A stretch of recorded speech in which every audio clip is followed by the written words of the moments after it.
Assalamu alaikum wa rahmatullahi wa barakatuh. Wa alaikum assalam wa rahmatullahi wa barakatuh. Sheikh, recently in a video, you were asked about the permissibility of eating at McDonald's or Burger King in the West.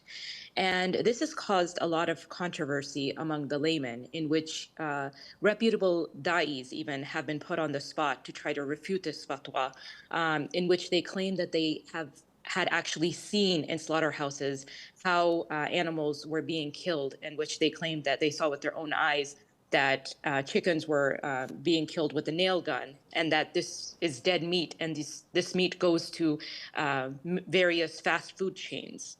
Now, the question is, and many of the laymen in the comments sections, and there's people making videos of this, they're saying that America is not even a Christian country, as they've separated the state from church, and majority of America are atheists.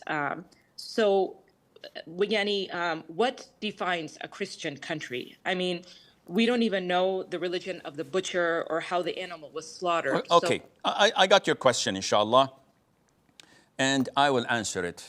But unfortunately, this may take a while. And unfortunately, people have the tendency to jump the gun. And this is not wise. And this is not logical. If you don't know, you should ask. Well, this goes the same with you, Sheikh. If you did not know, you should also ask. Okay, I agree.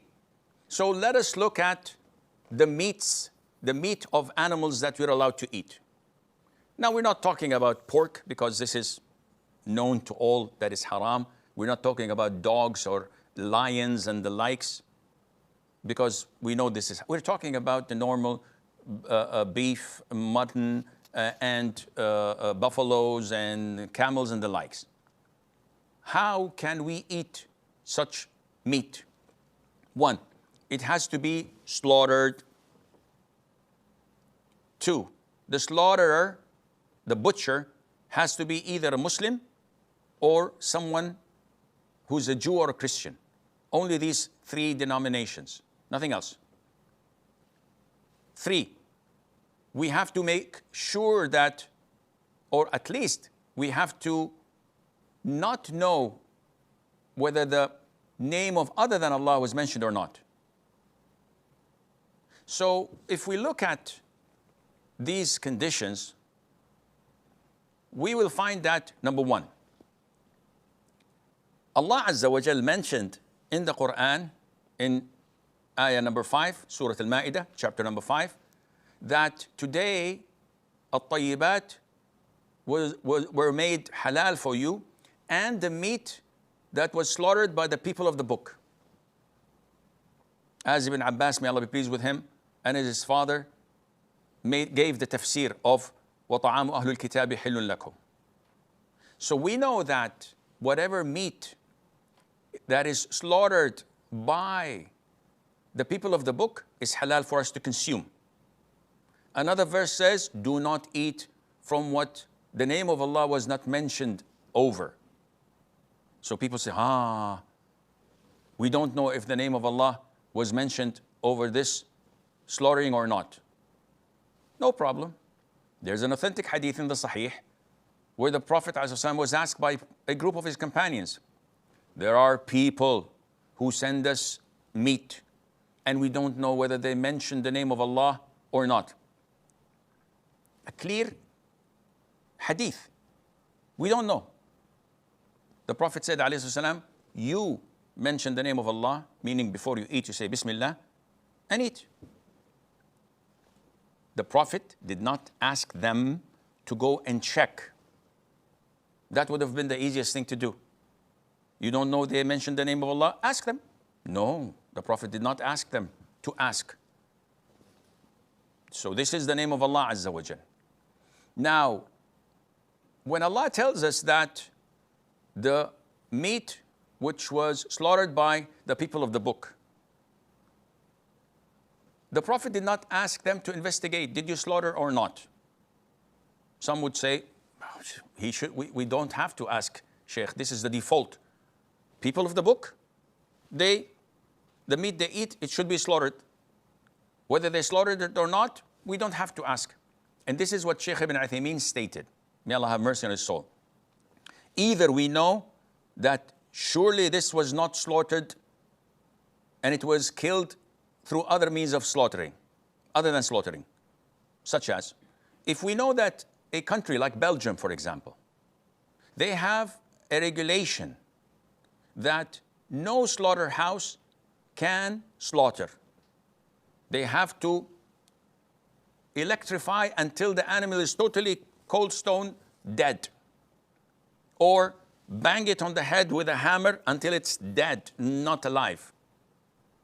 And this is a regulation, a rule in the country. No one can defy it. In this case, eating meat there is haram, because we know. But if there isn't such a law, and some may do this, some may not, should I investigate? Sheikh Ibn Uthaymeen says, if you know for certain that this was not slaughtered, it's haram for you to eat. If you know for certain that it was slaughtered by a Muslim, a Jew, or a Christian, it is halal for you to eat. If, number three, you don't know whether it was slaughtered or not, but the country you're in is predominantly a Christian country, then you eat without asking. Why? Don't I have to investigate? Sheikh Ibn Uthaymeen says no, because the Prophet did not order us ﷺ to investigate when the companions came and said, O Prophet of Allah, there are people, whether Muslims or people of the book, that bring us food and we don't know whether they mention the name of Allah on it or not. He said, you mention the name of Allah and eat. So now we come to problem number one. Sheikh, there are slaughterhouses that hit the animal on the head before cutting it into pieces. And I've seen this with my own eyes. I'll say, okay, number one, can you testify in front of Allah that all slaughterhouses in LA or in New York City do not slaughter, that they all kill the animal cold, dead, before cutting it and chopping it? Can you testify in front of Allah? He says, no, I went to 10 of them. How many left? Oh, maybe 1,000, Sheikh. So you cannot generalize, akhi. In Islam, we can't generalize by assumption. This is point number one. Number two, there are many slaughterhouses in the States and elsewhere where they would electrify the animal so that it would stun it, not kill it. It can be handled. It makes it drowsy, and they can slaughter it without a problem. This is halal. It's not dead. Yes, if it was electrified until it was dead totally, then slaughtered, this is haram. If it was hit on the head with a needle or with a hammer, and it was killed, then slaughtered, this is haram. I agree, but this is not the default. The default is whatever Christians come and present us with is halal, until proven otherwise. Okay, Sheikh, one other doubt which the sister mentioned. These countries are not Christian. How do you say this, akhi? Because so many of them are atheists. Akhi, it's in the constitution that the president has to be Christian. Whether Catholic or Protestant doesn't make a difference. So this is what's mentioned in the constitution. And they are predominantly Christians. Yeah, but they say they're Christians, but they're not, Sheikh. I'm not supposed to give a placement test for each and every slaughterhouse, answer these questions to verify whether they're Christians or not. What are they? Christians. Ask anyone. The UK, the US, Europe, they're Christians. There are huge amounts of atheists, but that does not reverse the rule. Allah says it's permissible for you to eat the meat that was slaughtered by the people of the book. He didn't go and say, ask and make a survey whether they're Christians or not. Likewise, if I go to Pakistan, predominantly Muslims, there are non-Muslims, deviant groups, mushriks, without calling the sects and cults, grave worshippers, kafir. So, what about Turkey? A secular country, 10-15% Alawis, atheists, don't know the Quran, don't know even the direction of the Qibla. I can't eat in Turkey? Oh, no, no, Sheikh, it's a predominantly Muslim country. They're Muslims. Okay. How would I know that they're practicing Muslims or grave worshippers or non-Muslims? Again, the default is they're Christians. They're people of the book. And the beautiful thing is, verse 5, Surah 5, mentions two things. The meat slaughtered by the people of the book and the women of the people of the book. And in both, it says we are allowed to consume the meat slaughtered, and we're allowed to marry women from the Christianity and Jewish beliefs. Now, are you going to say the same thing when a man comes to you and says, Sheikh, I'm marrying an American woman, or a British, or a German? Would you say, no, they're not Christians? Or would you ask him to make a placement test? Or would you say, okay, yeah, they're Christians, it's okay. Touche, it's the same thing, same concept. Okay, Sheikh, but they did not mention the name of Allah. Scholars said that what was meant by the ayah is that you do not hear other than the name of Allah mentioned, in the name of Jesus, in the name of Buddha, in the name of this and that. Oh, now it becomes haram for sure. Because likewise, all meat slaughtered in Muslim countries, I do not go to slaughterhouses and say, let me hear you say the name of Allah, or I'm not going to eat the meat.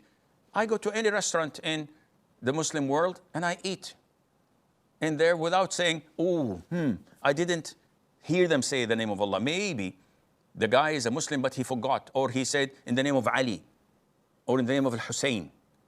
I don't know, so I'll refrain. You are making life difficult. After all of this, I don't know if I missed anything, but after all of this, if you don't want to eat, good for you. I have no problem. Akhi, I haven't been to the States for 40 years. And to tell you the truth, McDonald's is not meat. To me, it's plastics. But that doesn't mean I'm endorsing you to eat there. If you feel that, no, I'd rather be safe rather than sorry, there are so many halal outlets, good for you. Eat there. But don't look down at people who follow scholars. And I'm telling you, I don't shoot from the hip. This is the fatwa of Sheikh bin Baz and Ibn Uthaymeen. And they said that you go and eat in these countries without asking. This is the Islamic verdict according to the Quran and to the Sunnah. The Prophet himself ﷺ was invited by a Jew woman, and she prepared a ram for him, and he ate without asking her about their income or about whether it was killed by another a blow from another ram, or it fell from a mountain, or it drowned. The Prophet just said Bismillah and ate. One would say, oh, because the Jews are known to eat kosher meat and they have to have rituals, etc. Akhi, this is what you say. What about the Jews who are not practicing Jews? Would you eat? Said, most likely it's kosher, most likely. We don't act like this. We have defaults. Islam is a religion of ease and simplicity. Now you want to eat halal food, good for you. I'm not telling you, no, you have to go to KFC or to Burger King. No. Keep on going and eating halal. But if you see me or someone else following the fatwa of scholars and following the thought process that I've just explained to you in black and white, it's so easy.